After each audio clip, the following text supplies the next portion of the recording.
kam ndjekur gjithmonë në ëndrat e pasionet e mia. Në këtë mjedis ku ne jemi sot, unë jam përpjekur që të imitoj disa gjëra të së shkuarës. Kur nuk kam ditur të vas emra as tituj, fare. Domethënë kam qenë njeriu më i patalentuar për të vendosur tituj shkrimeve të mia.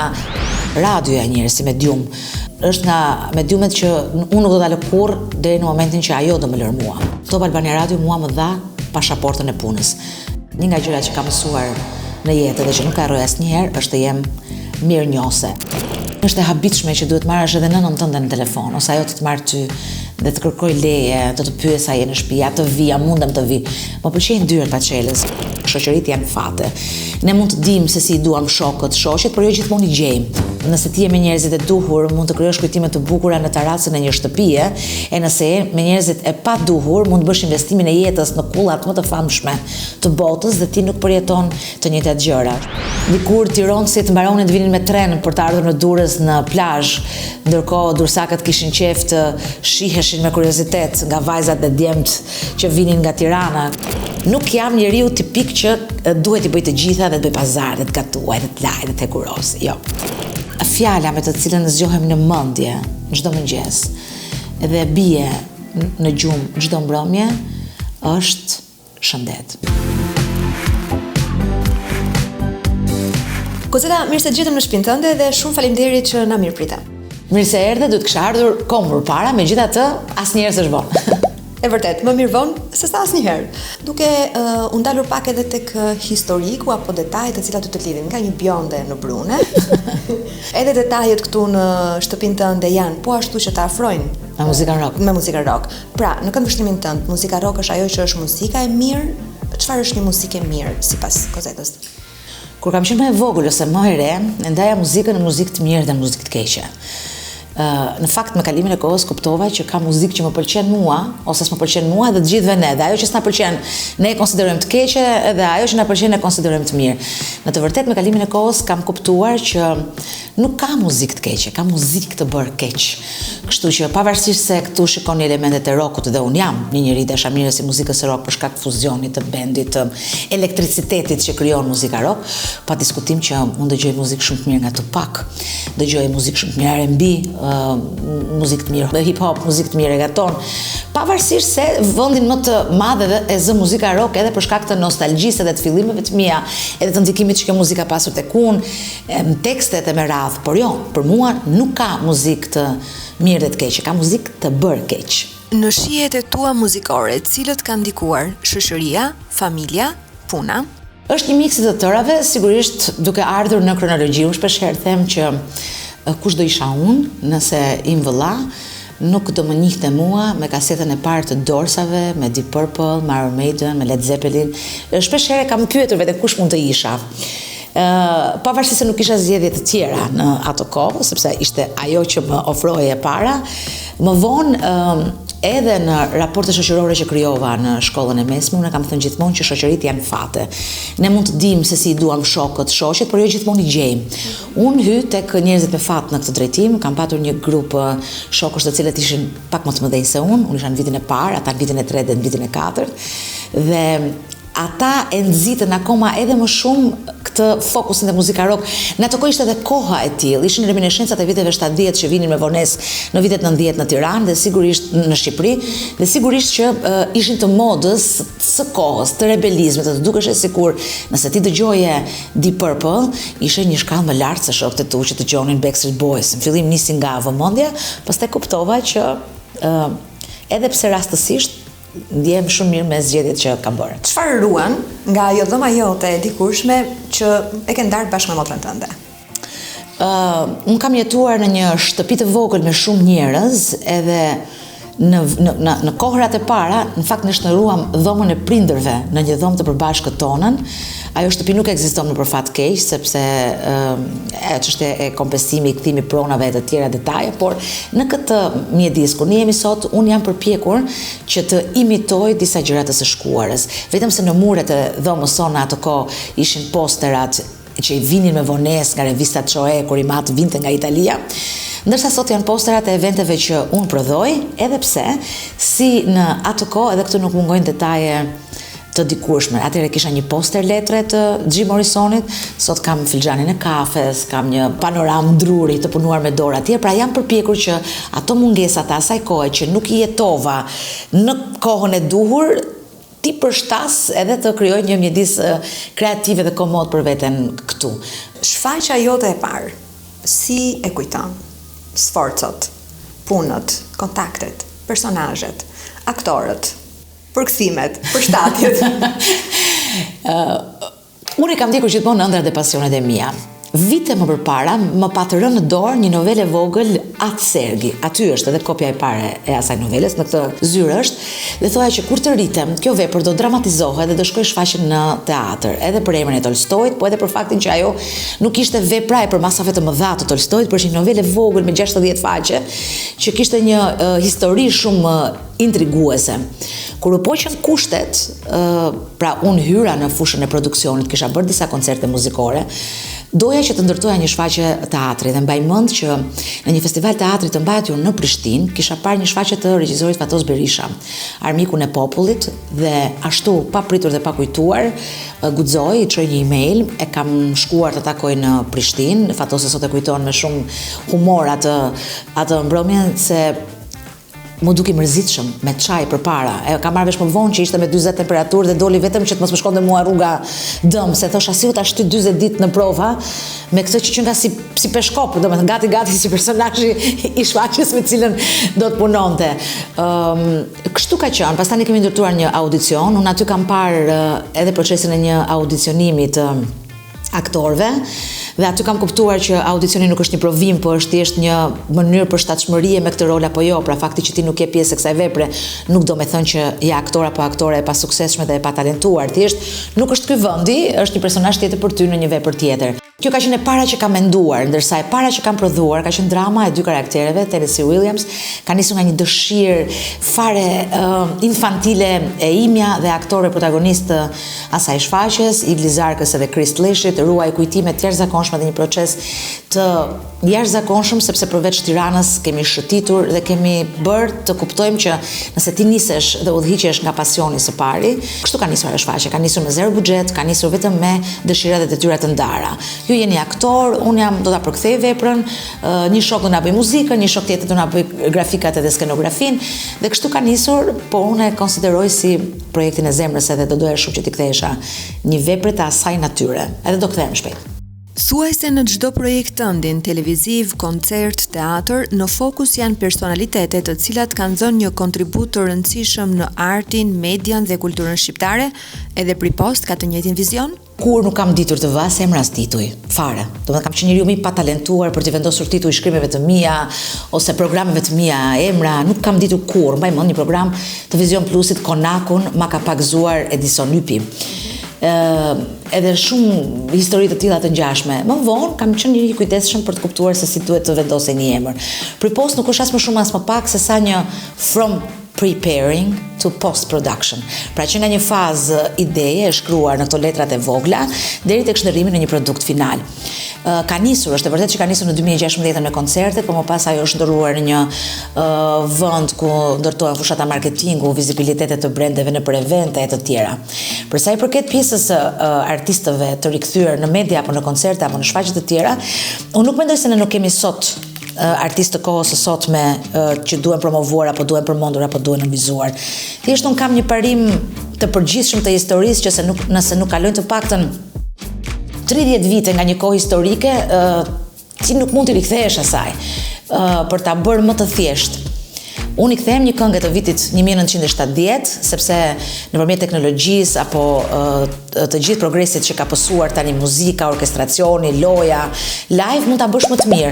Kurse një këngë të Flori Mumajesit të bërë në vitin 2021, në 2025 nuk mund ta bëjmë ne dot më të mirë. Duhet kalojnë 30 vite të tjera për mendimin tim që ti rikthehesh edhe ta rikujtosh atë këngën. Pra, retroja që unë kam bërë gjatë gjithë kësaj kohe ka qenë një mënyrë për të sjellë në kohë atë që është e vështirë për të bërë kohës sot. Për shembull, nuk mund të transmetohet dot në radio një këngë e regjistruar në vitin 1964, sepse do binte ndesh me cilësinë e një materiali muzikor të transmetuar më përpara. Kështu që e kam konsideruar jo vetëm si një shfaqje për atë ditë, për atë natë që shikon një spektator në sallë apo një publik në televizion, por asete muzikore të cilat cilat mund të transmetohen në radio dhe më vjen shumë mirë që deri më sot unë kam prodhuar diku te 160, pra kam riprodhuar 160, 170 asete muzikore të riorkestruara, të ripërpunuara që transmetohen sot në radio. Dhe puna për edicionin e 10 të Albanian Pop Rock ka nisur që ditën pasardhëse të mbarimit të edicionit të 9, sepse vitin që vjen unë kam një 10 vjetor edhe kudo eci në rrugë shoh një numër 10.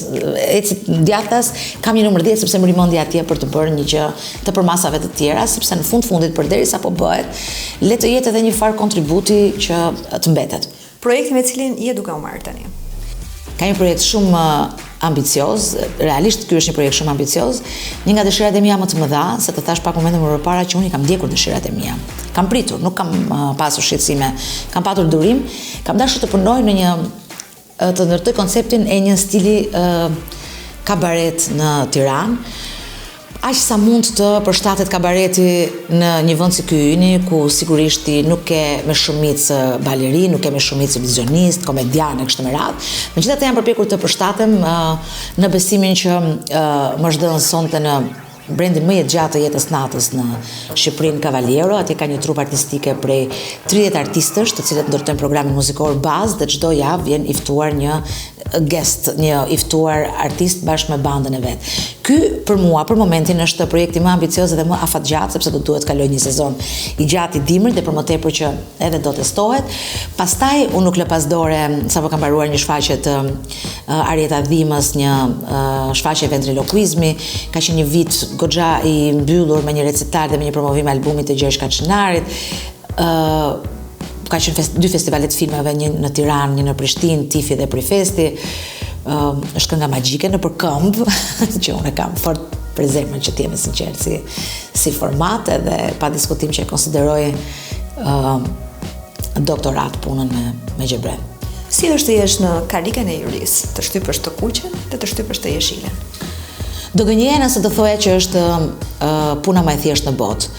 E para sepse që të shtypësh një buton të kuq, duhet t'i hedhësh poshtë investimin financiar, emocional, një artist të ri i cili kur vjen atje, vjen me idenë që ajo është kënga e tij më e mirë, ajo është kënga e jetës. Çdo njeri do thoshte për materialin e vet muzikor që është më i miri. Unë besoj që ne aty jemi zgjedhur dhe zgjidhemi edhe për mënyrën se si flasim dhe komunikojmë, sepse besoj që çdo publik, çdo person në publik arrin të kuptojë se kush e meriton të gjelbërn dhe kush jo. Patjetër që është e vështirë sepse duket sikur ti ke dorë jetën e atyre njerëzve.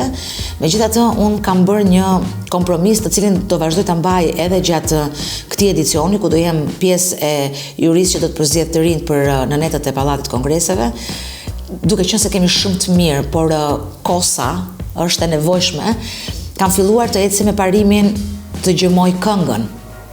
Pra kur kemi dhe këngëtar shumë të mirë dhe këngë shumë të mirë, po vendos të jap prioritet këngës në mënyrë që të jap edhe një mesazh për aty ku duhet të ngulmoni, pra talentin personal të këngëtarit e keni. Tani duhet të ngulmoni për të gjetur bashkëpunëtorët e duhur për t'ju dhënë juve materialin e duhur, sepse modjesisin duart kur duhet të them jo.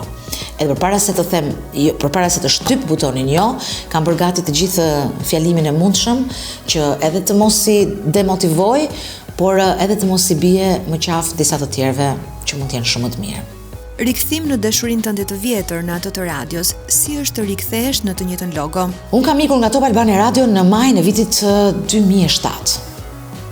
Jam rikthyer në marsin ose në shkurtin e vitit 2020, pak para pandemisë, dhe sigurisht ajo radio e madhe e piramidës 2007-ës, për mua ishte e vogël, se isha arritur unë, nuk ishte zvogëluar radio. Dhe kur shkova më kujtohet dhe them që po, çka ka ndodhur këtu, keni zvogëluar ambiente, dhe më thonë, arritur ti, nuk je më 20 vjeç, je duke u bërë 40. E nisa programin Back to the Beginning, e nisa që në atë kohë, pastaj për shkak të ndryshimit të orareve, problemeve, izolimeve që patëm, na u desh ta stoponim këtë marrëdhënie për të rikthyer përsëri. Ky është sezoni i 4 ose viti i 2 kalendarik që unë po e bëj këtë program në radio. Unë e kam thënë gjithmonë dhe do ta them, radioja njerëz si medium është nga mediumet që unë nuk do ta lë kurrë deri në momentin që ajo do më lër mua. Unë s'do kem zë, unë s'do kem mundësi të flas. Kurse për sa i përket logos Top Albania Radio, unë e kam thënë, do ta them, derisa të kem frym, Top Albania Radio mua më dha pasaportën e punës.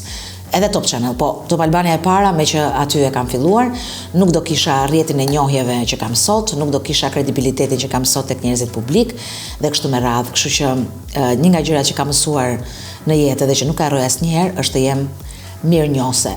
Kozeta, a fitohet sot shumë në media apo humb më shumë në media? Monetarisht flas.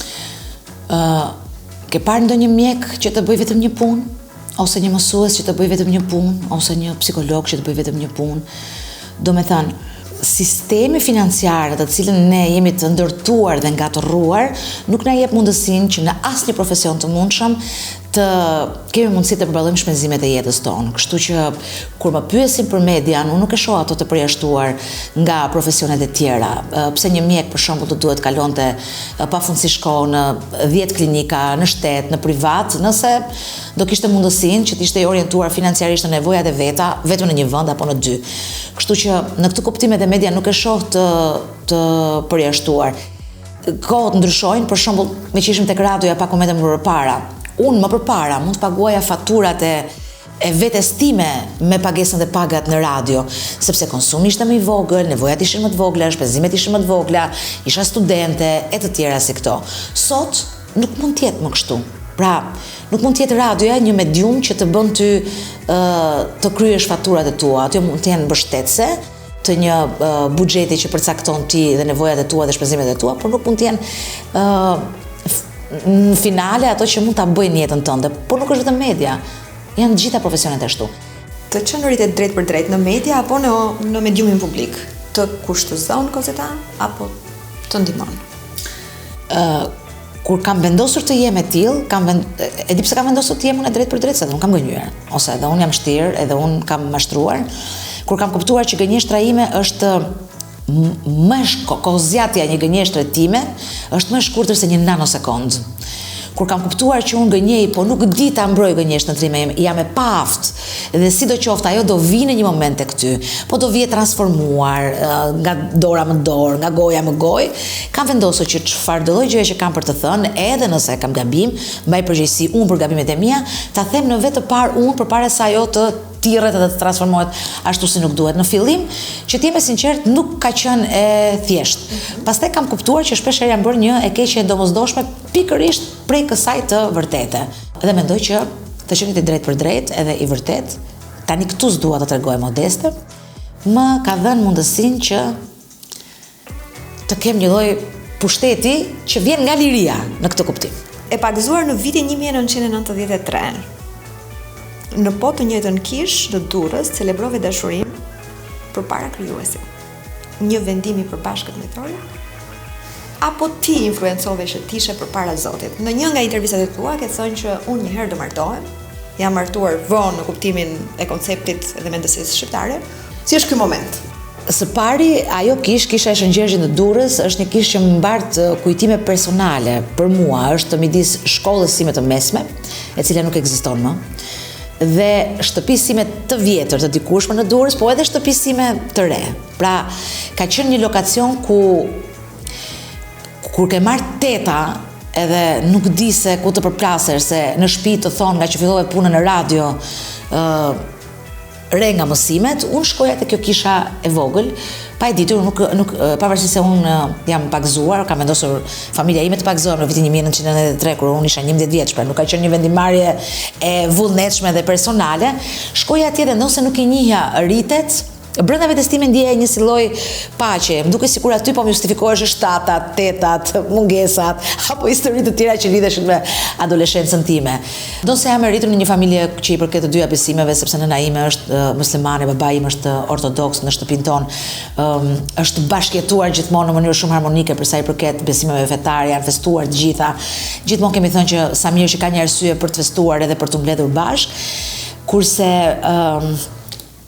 dëshira për të bërë një ceremoni në kish, për te asaj pjesës që konsiderohet si komerciale, se janë ceremonitë e bukura e të tjera, vllai im është martuar me një nuse muslimane. Motra ime është martuar me një bashkëshort musliman. Me që në familjen tonë ishim të dy ortodoks, vendosëm që edhe për hir të familjes, edhe për dëshirën tonë, ta realizonin, kurse vendimarrja për atë kish ka qenë imja. Si ishte kozeta të ecje drejt altarit e veshur nuse? Emocioni që përjetove. Shiko, unë e martuar vonë. Unë nuk mund ty tek nuset që qanë se po ikën nga babi apo nga mami. Megjithatë, ai momenti i shoqërimit nga i mat, të cilin për hir të së vërtetës në familje nuk është se e kemi parë gjatë, ai ka punuar në marinë, ka qenë më shumë jashtë se sa brenda, pra nëse oti masja ditët edhe vitet e jetesës së babait tim, sigurisht që ato janë më të gjata tani pas daljes së tij në pension, se sa në fëmijëri apo në adoleshencë. Se di më shumë se sa ecja drejt bashkëshortit, të cilin e kam zgjedhur vetë, ka qenë pjesë e shoqërive tona të përbashkëta, ai momenti me babin që nuk e kisha pasur në shumë momente, nuk e kam patur kur kam marrë diplomën, nuk ka qenë këtu, më duke sikur ishte një përmbyllje e të gjitha mungesave të një kohe të kaluar, në një çast që mirë që e mora me vonesë, po të paktën e kisha aty. O kozeta, jam shumë kurioze të di. E ke thënë edhe në intervistat më përpara që mami yt, ndërsa ti ia the që mami unë të martohem, thoshte ikse po tallesh. Si është kjo historia që mami nuk e besonte që ti vërtet kishe zgjedhur një shok jete, siç ti thua? Në familjen time mendon se koha po kaluan 25-ta, të 30-ta, të 35-ta. Nuk është folur kurrë për këtë temë. Ndërkohë që zakonisht në familjet shqiptare flitet, edhe për djemtë edhe për vajzat. Kur do gjesh dikë, kur do na bësh gjyshër, e të tjera.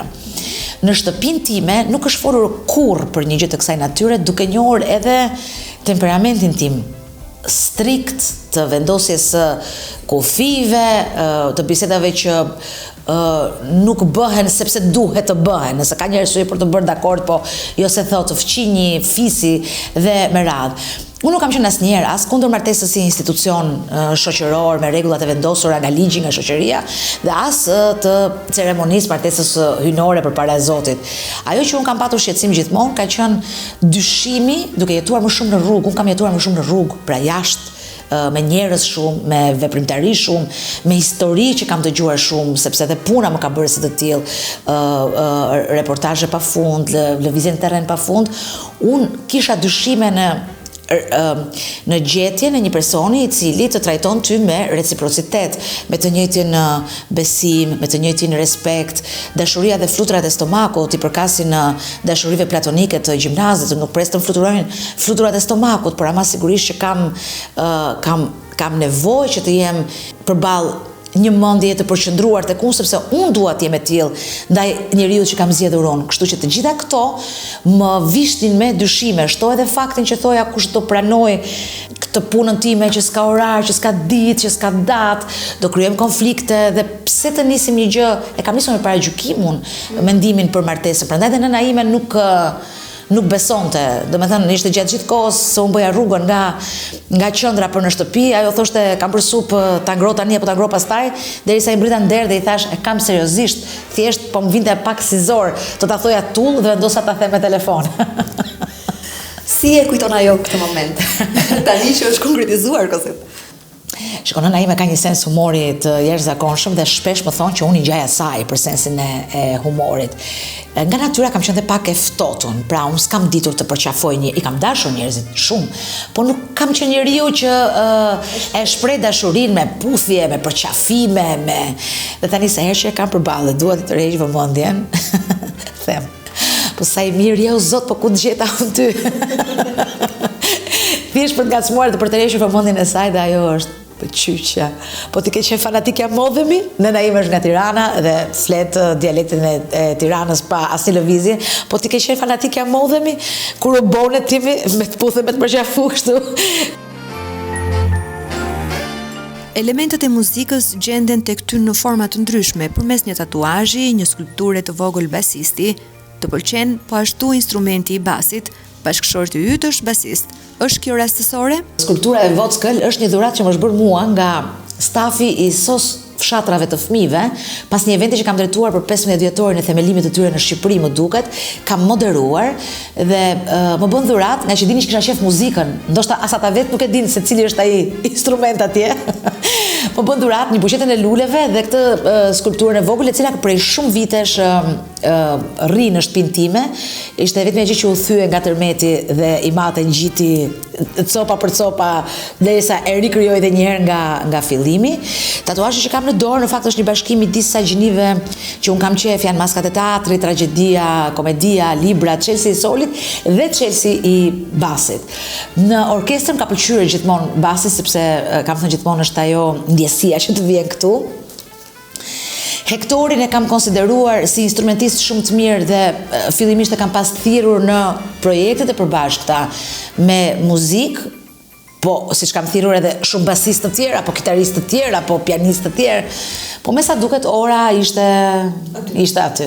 Kuzeta, si nostalgjike patologjike që je, për çfarë ke nostalgji më së shumti? Për njerëzit, për marrëdhënien e tyre. Më bezdis shumë fakti që përpara se të them këtu sa e mirë je, ndërkohë që jemi në një tryezë bashk, të shkruaj dhe të komentoj nëpër fotot e Instagramit sa e mirë je. Sepse kështu mungon emocioni, mungon afirmiteti, mungon gjaku. Edhe nëse nuk kemi dhe këtë, pse jemi njerëz në fundit. Kështu që më mungojnë ato takimet e të dielave.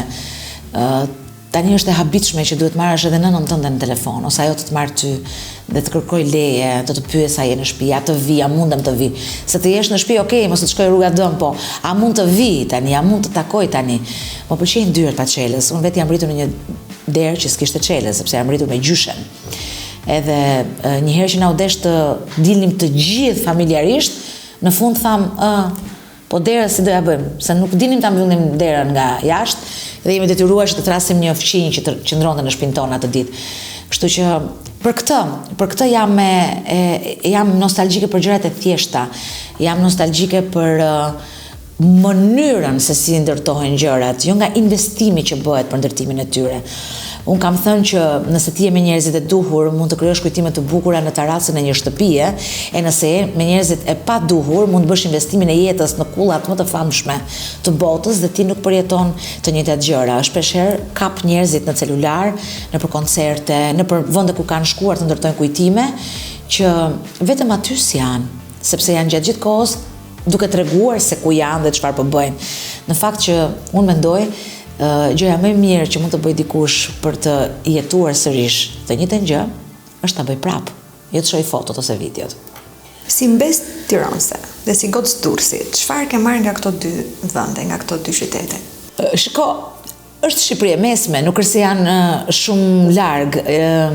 Dikur tironësit mbaronin të vinin me tren për të ardhur në Durrës në plazh, ndërkohë durrësakët kishin qejf të shiheshin me kuriozitet nga vajzat dhe djemt që vinin nga Tirana, kështu që unë kam pasur fatin që ti jetoj të dyja, kam jetuar pjesën e formimit deri në matur dhe këtu të gjithë pjesën e investimit që bën secili për veten, jo vetëm në përshkollime apo përvoja pune, po edhe në marrëdhënie personale.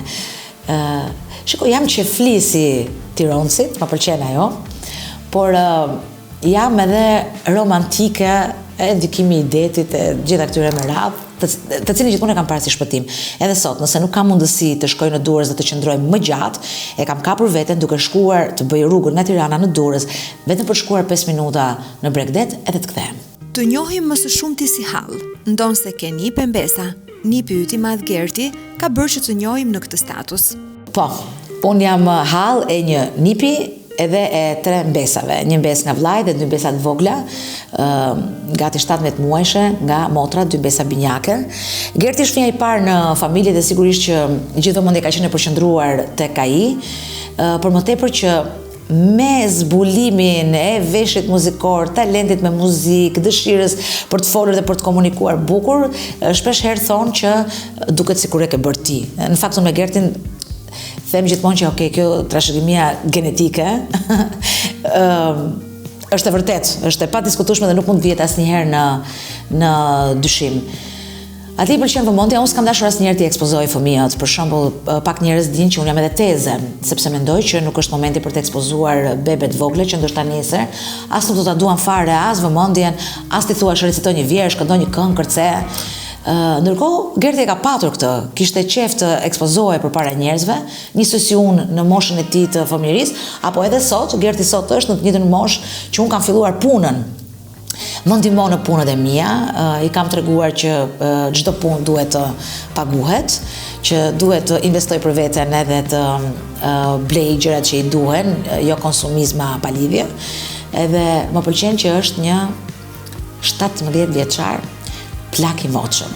Ne bëjmë gjithmonë rezume në darkë, kemi gjithmonë një komunikim të përbashkët, kohët e fundit folim dhe se si mund të ndërtonte fushatën elektorale për president të shkollës, prandaj them është komplet halla.